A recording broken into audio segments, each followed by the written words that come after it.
Hello there, little penguins! As you know, I've been playing RLCraft a lot. I got like 4 or 5 episodes of it, and I've learned a lot of things. I also have an RLCraft server, which you can join by joining my Discord server. Link is gonna be in the description. And yeah, I've learned a lot with a lot of people. Props to everyone that taught me a lot of stuff. So yeah, I got some tips for you. Every tip is gonna be with the timestamp in the description, so if you know something, you can skip it. But I do recommend watching anyways, and you can press the subscribe and the like button right now, because you know, you can always learn something even if you are the pro. So let's go. First of all, we got the summoning stuff. As you can see by JI, the summoning stuff is something that it's quite cheap to make. You need 1 gold ingot, we need 1 bone and 1 ender pearl. If you don't know how to get those, I can explain a few ways you can get those. You can get bones from typical skeletons, you can get gold from mining or some rare mobs, and you can get ender pearls.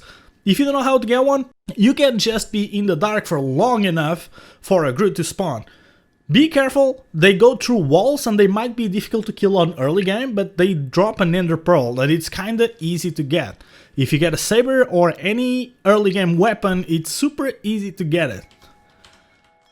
Here you get the summoning stuff. You do need magic 8 to use it, so I would suggest going on your levels. I suggest you get a few levels in magic before you get in the other ones. Getting magic 8, it's not that difficult, you just need a few nights. And if you find the battle tower, you can try and cheese the mobs in the walls.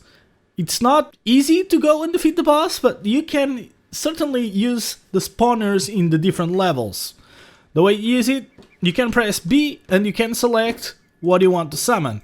In this case, I have all of those because I have learned them. You just gotta go nearby a creature, or if you want them to be more powerful, you need to go and kill them. What I usually do in RLCraft specifically is I set them to wander and I set them to aggressive, so I can release them at night and I can get tons of free experience. Either way, let's go to the next one. The next one we have is the Paxel. And the Paxel is something you do by combining an iron rod. You can do it with wood, but I would recommend just getting the iron one because it's quite cheap. Those are all the resources you need. You need 7 planks, 14 sticks and 12 iron ingots. As you can see, this is super easy to get and it's gonna give you a great boost on early game. So you need to also have 6 points in building. I will explain that to you in a little bit. You need to make a wood axe, or you can just reuse the one you got. You need a crafting table, and you need to combine those two to make a lesser equipment forge. With this forge, you can basically build all kinds of tools. In this moment, we are going to craft a wooden guard. We are going to craft a wooden rod. And we're gonna craft an axe, a shovel, and a pickaxe. There we go. We can now combine all 3 of those. It doesn't matter, there's no shape. We got the iron Paxel. This is gonna be the head for our tool. We are going to get the guard to the iron level, which you do by combining them this way. And you can get the iron rod by doing this. Now you just go to click here on the lesser equipment forge. You get the iron rod here, you get the iron guard, and you get Paxel here. I could really go in depth with the equipment forge, but if you want to just start and have slight leverage against everything and you want to beat the game quickly, this is my tip. If you also want to know more about the equipment forge, just let me know down in the comments and I will consider making a video just for that. As it says here, it is cheap and allows you to skip some restrictions. So if you're mining, and you can notice this, if you want to mine diamond, I believe you need the mining skill to be 16. This mining skill. What the Paxel does is it just ignores that because it's not... You can call it a bug or a glitch, I don't mind. But what you can do is you can just mine it either way. You can even mine obsidian with this one, which is quite useful if you want to go to the nether. Also, there's one thing super important, you can use it as much as you want and there's no durability. So as long as you want, you can just dig dirt, mine rocks, mine ores. It's infinite and it looks cool. But yeah, let's go to the next one. Now let's talk fighting. If you want to fight in early game to get experience for the magic or for the mining or for anything else, really, what you can do from the beginning is you can just create several stone halberds, because I'm gonna tell you something really cool. There's a thing called reforging in this mod pack, and that allows you to get special qualities and different traits on weapons, and that's gonna help you a lot. First of all, the halberd is a two-handed weapon and it has reach 1, which means you are able to hit mobs from further away. This can save you from a lot of attacks, and I've noticed that there are people that prefer the greatsword because it has an area of effect. You can hit multiple mobs with it, but I didn't see much use on that, and this is just personal opinion, but I would suggest you to do the halberd. It's cheap, you can just start with getting some sticks, cobblestone and wool. String also does the job. We are going to craft it. Now you just need to craft a pole. As you can see by the recipe in JI, you need a pole which is kinda cheap, which you can make by combining 8 sticks and 1 wool, or you can use 1 string and 3 sticks. As you can see, the top one is the cheaper one because it's more efficient, and you can just straight away build 4 of them. You'll notice that as soon as you build them, as you scroll, this one is pokey. It has plus 5% attack damage and minus 10% dig speed. That's not bad. That one is broken, which is what I usually call garbage. This one is broad. It has some actually attack damage. That's not bad. And this one is sharp. It has plus 10% attack damage. It's cool. It's cool. Not gonna lie. I would just be doing more and more until I get one of the cool in qualities, not enchantments. Let's try again and see if we are actually lucky. We got a sweeping one. This is a really cool one for an halberd. As you can see, we have a lot of wasted materials, but they're not that expensive. And if you get a reforging station, which I actually recommend you to do early to mid game, you can just use 1 cobblestone to change the reforging quality. That was it. Now you have a super cool weapon that hits from further away. You can hit mobs this far away, and yeah, they're not even close to you. They're like 4 blocks away from you. You're gonna be safe. I do not recommend using a shield though, because you're gonna have mining fatigue all the time, because this is a two-handed weapon, so you're gonna have a bad time. Just trust me, I've had it in my single player world. But yeah, let's go to the next one. The next one is food. As you know, you can get a lot of types of food. Let's take one as an example. We have chupacabra meat, raw chupacabra meat here, and if we eat it, we're gonna get fear, and oh my god, that's scary. I cannot control my... No! Damn it.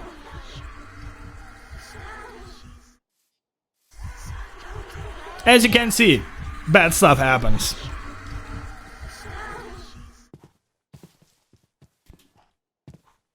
Coming back to this chest, as I was saying, if you eat it cooked, it's gonna give you a super awesome effect, which is called leech. This is gonna allow you to just draw HP. It's kind of like lifesteal. The more damage you make, the more heal you get back. It's super cool and it works really well. But now if you combine it into blood chili, you can actually get leech 2, which is even more powerful, and it lasts 15 seconds longer. It doubles the time. And this is kind of cheap. You just need to cook the chupacabra meat. You gotta combine it with some cocoa beans and balls, and boom, there you go. Now we have a lot of blood chili. So yeah, that's cool. I know why the Mexicans love chili so much. Gives them leech. Awesome. And while we are still here, before we go wander around in the world, I want to talk about your skill tree. If you press L, you're gonna be greeted in the first time by 3 options. My personal preference is that combat is the best one because you get more experience from mobs, and I believe that's the smartest choice, because even though mining is cool, I don't believe you're gonna be mining all the time in this mod pack, because this is a mod pack about exploration, about fighting, and about being scared and defeating the game, killing dragons, and killing all kinds of mobs and nightmares. So I usually pick the combat one because you get more and more XP from mobs. And that's gonna help you a lot with the skill tree here. And not just that, but if you press L, you can get this skill tree as well. If you go into combat, you can see that your shield proficiency is awesome, but you can also get Iron Skin. Iron Skin is something that is going to give you up to 25% less damage. So if a mob actually hits you for 100, you're gonna take 75. This might not seem like a big deal, but trust me, your armor and your armor toughness actually relies on the base damage that is dealt to you. So if the damage that is dealt to you is less, you're gonna take even less damage with the armor and armor toughness. Something I also recommend getting is you go on the mining and you can get sprint speed, which makes you run faster, 5% per level. You can level it up 10 times, so you can get 50% more speed while sprinting. This is super cool. I would also recommend getting the athletics because it reduces your fall damage, and if you get jump height on your pants and on your boots, I believe that's possible, you're actually gonna take damage sometimes, and that's not great. Yeah, either way, let's go to the next one. For this next one, I'm gonna tell you that if you find the villages, like I mentioned in roguelike adventures and dungeons, you can get a lot of stuff. One of the big things you can get here is a waystone. This is gonna reset your spawn point upon you clicking it, so be careful if you have a battery as your spawn point. So that's gonna reset your spawn point to be here, but you also get to use the waystone. If you find another waystone, you can link them, and like roguelike adventures and dungeons, you cannot mine and pick up the waystones. So if you want to build your base around the waystone, feel free to do it. There are some abandoned waystones in the mountains and such. If you find one of these, that should be one of the perfect locations for your newly created base.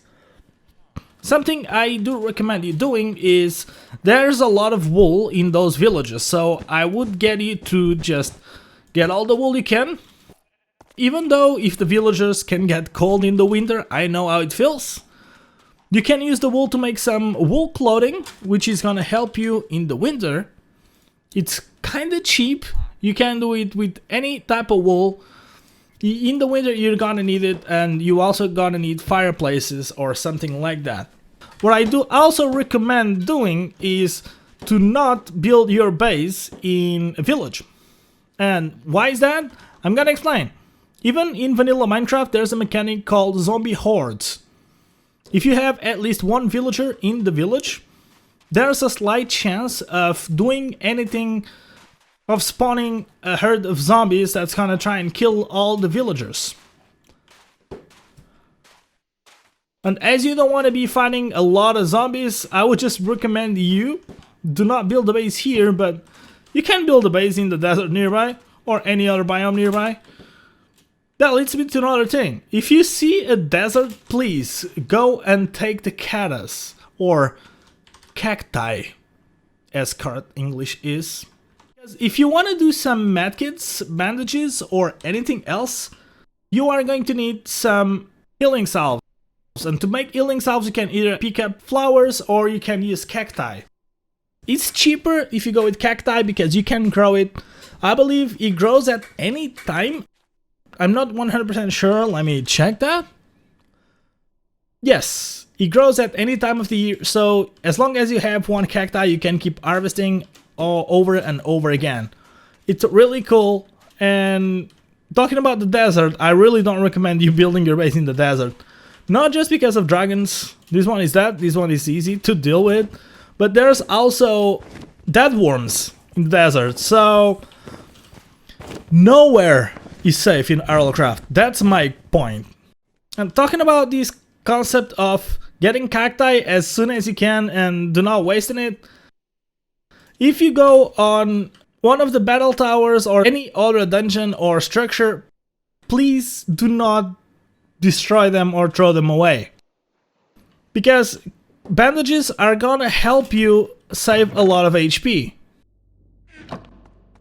Hopefully I can get one bandage here just to explain how cool is that.